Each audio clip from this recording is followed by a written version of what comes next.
C'est l'heure du bilan, non? Au moment d'entamer les quarts de finale du tournoi olympique côté féminin, côté foot féminin, hein, vous êtes sur la chaîne du foot féminin. Avant quand même de tirer le bilan, proprement dit aussi, au sortir des matchs de poule, avant de mettre en lumière les équipes qui ont brillé au travers de ces matchs de poule, ainsi que les équipes qui malheureusement ont plutôt plongé, je voudrais quand même livrer une réflexion plus globale sur le jeu proposé par les filles lors de ces matchs de poule. Parce que là, c'était quand même la scène olympique, hein. On était en Mondovision, c'était l'occasion pour les filles quand même de marquer un grand coup, notamment, encore une fois, par rapport à l'Euro masculin qui a eu lieu et qui a été plus que soporifique. Là, il y avait vraiment, encore une fois, un coup à jouer pour marquer des points. Et on est obligé, bien évidemment, de faire non pas un comparatif insensé entre le foot féminin et le foot masculin, mais le foot féminin doit tirer parti, tirer profit des errements, des manques, parfois évidents, qu'on peut retrouver de plus en plus dans le foot masculin, qui visiblement se dirige plutôt vers un football super tactique, super défensif. Il faut que le foot féminin propose l'inverse. Il ne peut pas marcher simplement dans les pas de ses collègues masculins pour essayer de s'améliorer. Ok, il faut se professionnaliser, et ça se fait maintenant de façon presque de manière systématique partout dans le monde, et tant mieux, on avance malgré tout dans le bon sens. Là-dessus, les filles bénéficient d'infrastructures dignes de ce nom, de logistique, d'un staff élargi au niveau des clubs, des nations aussi, pour permettre aux filles d'évoluer au plus haut niveau et de progresser dans tous les domaines, physiquement, techniquement, tactiquement. Ok, mais au niveau des choix philosophiques, quand on entre sur le terrain et qu'on va proposer un spectacle aux spectateurs qui sont quand même aux spectateurs et téléspectateurs qui ne sont pas aussi nombreux que chez leurs collègues masculins. Les collègues masculins, ils peuvent proposer du football caca, si je puis dire. Ils ont quand même des fondations solides sur lesquelles ils peuvent se reposer. Ça fait plus d'un siècle que le football masculin existe et a prospéré. Voilà, donc le foot est universel, le foot est le sport numéro 1 dans le monde, et il a encore, malgré tout, de très beaux jours devant lui. Ok, mais pour le foot féminin, qui grandit tant bien que mal dans l'ombre de ce foot masculin qui mange tout ce qu'il y a à manger, pour avoir une chance quand même d'exister, quand on est exposé comme ça à la lumière grâce à des trophées majeurs, grâce à, pas des trophées mais des compétitions majeures, des compétitions prestigieuses, les Jeux Olympiques, c'est le tournoi le plus prestigieux qui soit, c'est l'occasion quand même, encore une fois, de marquer un grand coup, voilà, de marquer les esprits et d'attirer plus de personnes vers le foot féminin. Et là, force est de constater quand même que les filles ont proposé des matchs voilà, où on a quand même basculé, balancé entre fulgurance et puis indigence de l'autre côté, donc c'est quand même un peu dommage. Je souhaite vraiment que les filles se rendent compte. Alors effectivement, là, on sent quand même au travers de beaucoup de matchs. Alors j'ai pas vu tous les matchs de poule, il y a dû y en avoir 27. Je les ai pas tous vus, bien évidemment, mais j'en ai vu quand même pas mal. J'en ai débriefé pas mal d'ailleurs sur la chaîne. Euh, Au travers des matchs que j'ai pu voir, on a senti quand même qu'il y avait énormément de pression sur les épaules des filles. Elles en ont de la pression. Et cette pression, elle sera toujours inhérente. Déjà, parce que là, c'était pour le coup les Jeux Olympiques. Donc ça pèse quand même sur les épaules de tout le monde. L'or olympique fait rêver tout le monde, mais c'est aussi un chemin de croix pour pouvoir décrocher cette médaille d'or, encore plus pour l'équipe de France, qui est vraiment le symbole de ce que je suis en train de dire, parce que même sur un match décousu, forcément, vous avez oscillé entre le très très bon et puis le très mauvais, donc on ne sait plus trop où se situer. Euh, j'ai vu des très bons matchs, ok.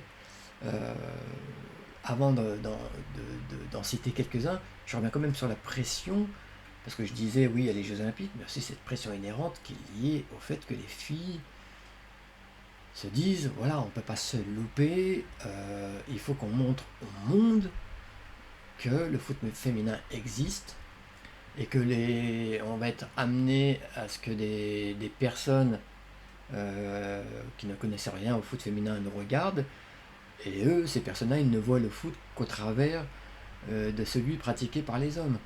Donc là, il y a vraiment une chance incroyable de convertir certaines personnes, d'en attirer d'autres. Donc c'est vrai que ça pèse forcément, et ça se retranscrit sur le terrain.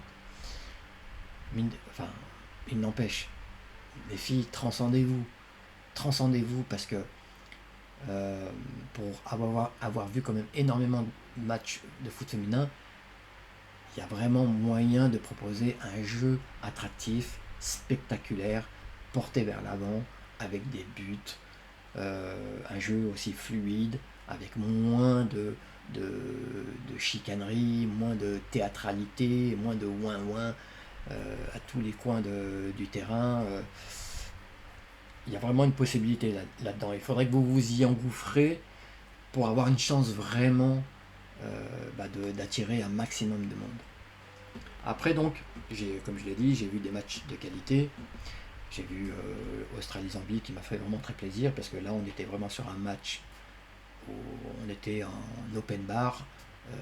Voilà, on peut se faire plaisir, les attaquants peuvent se faire plaisir, il y a du jeu, il y a des attaques.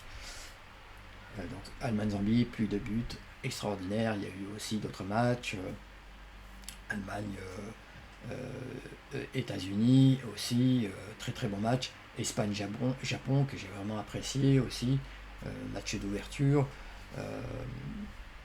J'ai même apprécié bien évidemment le match France-Nouvelle-Zélande. Effectivement, avec une équipe de France, quand elle joue comme ça, elle ne peut attirer que du monde. Quand on voit les tribunes dégarnies, dans tous les stades, même dans des stades où le foot féminin a une vraie culture, notamment à Lyon, on est en droit de se poser des questions. Où est-ce que ça a merdé au niveau du marketing pour qu'on propose une image aussi dégradée, parce que ça dégrade le foot féminin. On voit la natation, on voit le ping-pong, on voit le rugby à 7, le basket, même féminin, qui attire vraiment du monde dans les tribunes. Et puis là, pour le foot féminin, on a vraiment des tribunes dégarnies, et ça c'est bien dommage. Je ne dis pas que l'ambiance était dégueulasse, hein. Bien au contraire, je pense que l'ambiance était vraiment top. Mais c'est vrai que nous, derrière les écrans, quand on voit ça, on se dit ah ouais, mais le foot féminin n'attire personne finalement. Ça intéresse que les initiés, ou que les familles ou les amis des joueuses, et pas grand monde d'autres. C'est dommage. C'est dommage. Si je dois retirer donc aussi des équipes qui ont tiré leur épingle du jeu dans ces matchs de poule, on peut citer bien sûr les États-Unis, une équipe qui est beaucoup moins prestigieuse que ses aînés, hein, notamment que ce soit au niveau défensif et au niveau offensif, parce que l'équipe des États-Unis a quand même eu, par exemple contre la Zambie, énormément d'occasions, mais pour les transformer, c'est une autre histoire. Mais qui malgré tout a quand même gagné ses 3 matchs de poule, dans une poule quand même très relevée, avec l'Allemagne, l'Australie et puis aussi la Zambie. Donc bravo aux États-Unis, et qui voilà, va affronter le Japon. Ça va quand même être une autre paire de manches face au Japon. J'attends de voir ça. Les Japonaises ont ce tout petit déficit athlétique par rapport aux États-Unis qui peut être rédhibitoire au moment où il va falloir choisir un vainqueur dans ce match, mais c'est loin d'être gagné pour les Américaines. On peut sortir bien sûr l'Espagne, voilà, qui a joué à sa main les 3 matchs de poule qu'elle avait. Bien évidemment, on attendait l'Espagne nulle part ailleurs que dans ses quarts de finale, qu'à la première place de la poule, ce qui a été fait avec brio. Donc bravo également à cette équipe espagnole. On peut aussi citer bien évidemment une équipe comme le Canada, qui m'a moi franchement impressionné, parce que quand vous avez 6 points qui vous sont retirés à cause du scandale des drones espions, hein, on a quand même assez parlé, je pense que vous le savez, qui a quand même touché salement les joueuses, et qu'on arrive à se relever de ça, c'est déjà, ça montre une force de caractère, et puis ça s'est fait quand même au travers d'un jeu plutôt porté vers l'offensive, ce qui n'est pas habituel concernant le Canada, donc il ne s'est pas laissé démonter, qui a proposé en plus contre la France par exemple un très très beau jeu, notamment en deuxième mi-temps contre l'équipe de France, qui a fait vraiment plaisir à voir. Donc c'était une qualification plus que méritée pour le Canada, qui va jouer donc l'Allemagne. Donc là aussi un match alléchant, donc on va voir que des matchs alléchants. Et puis donc on va citer quand même les équipes qui ont déçu. Alors les nations africaines c'est un peu à part, parce que outre les troubles qui affectent les 2 sélections, alors pour des raisons un peu différentes, mais notamment la Zambie, hein, avec le sélectionneur qui est accusé d'agression sexuelle. Outre ces nations africaines, on peut quand même citer l'équipe de France et puis l'équipe du Brésil, qui vont s'affronter d'ailleurs. Alors l'équipe de France, comme je l'ai dit, qui a montré quand même des choses très très intéressantes, effectivement. Mais à chaque fois en face, l'équipe était plutôt timorée, était sur la réserve.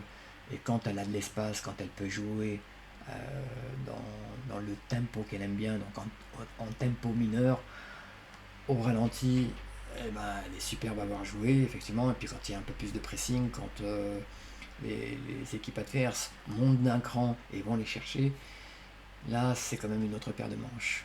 Donc l'équipe de France a brillamment gagné contre la Nouvelle-Zélande.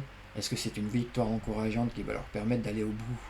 On va bien le voir contre le Brésil, qui est vraiment décevante, le Brésil,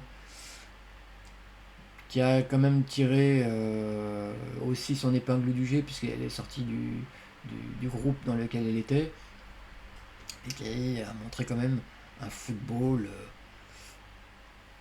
sans grande créativité, sans brillance. C'est ce que je décrivais, en plus c'est vraiment une équipe qui traduit un petit peu ce que je disais au tout début, qui a joué vraiment par à coup, plutôt en contre. Alors il y a des joueuses comme Ludmila, hein, qui sont vraiment intéressantes, qui peut faire aussi très mal contre l'équipe de France. On verra si elle sera alignée d'entrée. Mais moi je pose la question au sélectionneur brésilien, pourquoi ne pas avoir pris Debinha, qui est une joueuse qui crée, qui amène du danger devant. Avec Marta, Ludmila, ça peut être intéressant devant. Au lieu de s'appuyer sur une ossature du Corinthians, donc du championnat brésilien, qui est loin d'être compétitif, hein, le championnat brésilien. Donc je ne sais pas pourquoi le sélectionneur a fait ses choix. Donc il a quand même plutôt voulu être accompagné par des joueuses qu'il connaît et en qui il a confiance. Ok, mais là le jeu proposé est vraiment très pauvre techniquement, hein. Donc on verra pour la suite. Voilà pour mon bilan. Je vais vous remercier vraiment vivement, hein, de me suivre. À mes prochaines vidéos, et d'ici là, va va voum!